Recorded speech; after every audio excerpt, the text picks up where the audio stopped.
Hello and welcome back to the Daily Brew, the devotional where every day we try a new brew and we see what God is brewing for us in the Bible. Yes, it's cheesy, but it's true. It's day 356. And so we're going to get straight into it today. Our scriptures that we're reading is from Proverbs 31, verse 1 to 9, Revelation 14, verses 1 to 13, Ezra 8, verses 15 to 36, and Ezra chapter 9. Okay, I just realized I've left my caramel and ginger cold brew tea in the fridge. I did this the other day as well. I think I'm just getting a little bit too excited and kind of launching in before I get my tea sorted. I've just got it in the fridge just to keep it really truly that cold brew. So I just grabbed it now. Caramel and ginger. Now I think the last two we've had kind of a little bit of a spicy chai type thing, and I wonder if the ginger is going to be a little bit too similar as well. I suppose in some ways if we can compare them all, it means that we can kind of figure out the best one, but I really loved this tea in hot brew, and I've had it a number of times since we had it in hot brew. So I'm going to see, hopefully, if it's really nice in a cold brew as well. Cheers. Let's give it a go. Ooh.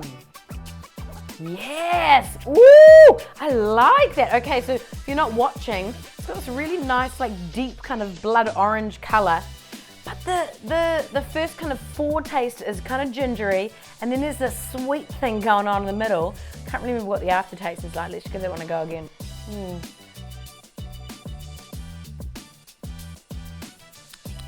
Little bit of tea, little bit of the caramel and ginger coming in at the end there. That is a great drink. Gosh, I rate this tea so much.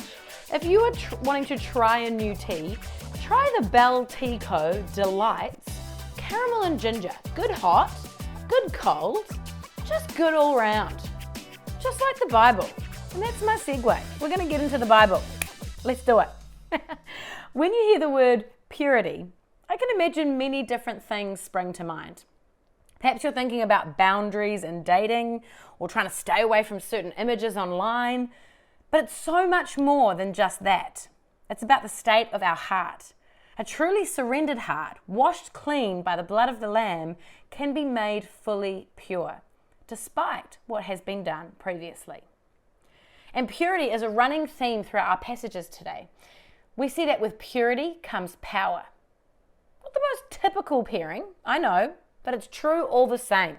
With purity comes power. And in Proverbs, we see this pairing shining through, though the emphasis really is that we have the choice. This passage isn't Solomon's writings, but it's King Lemuel's, wisdom passed down from his mother. She warned him against impurity and intoxication.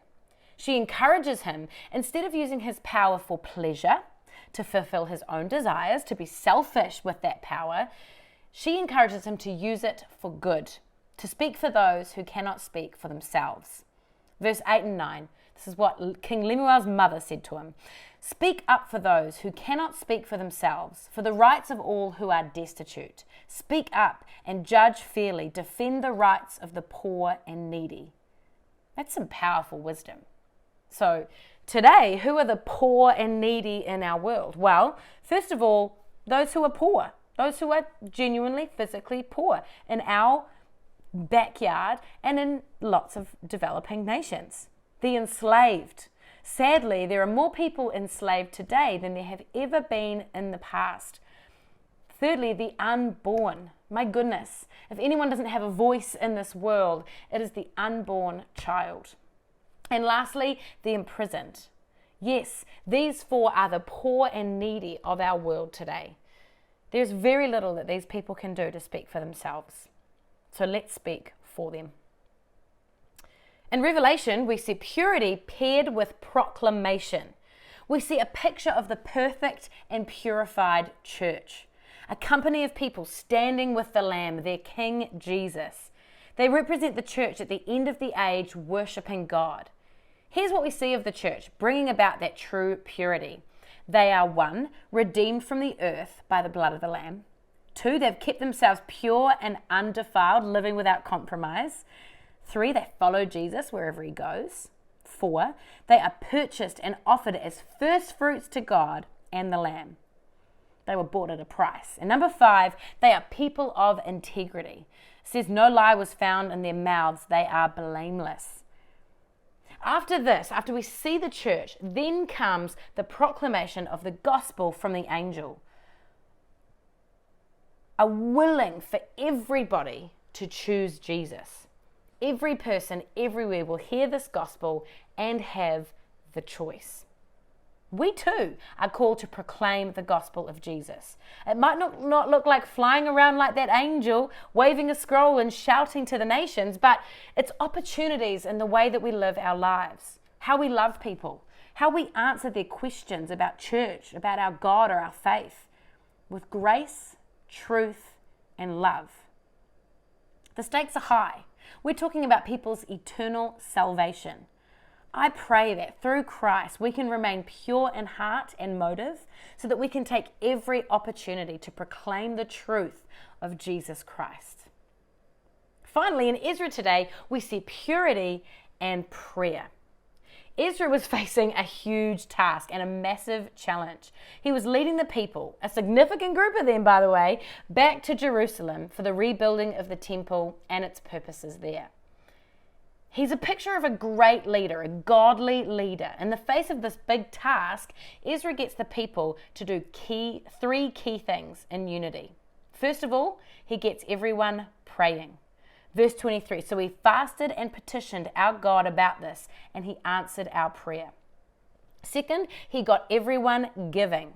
Verse 25, and I weighed out to them the offering of silver and gold and the articles that the king, his advisors, his officials, and all Israel present there had donated for the house of God. And thirdly, he got everyone serving. And you read about this in verse 35 and 36. There's great power when we set ourselves apart from the rest of the world and are unified.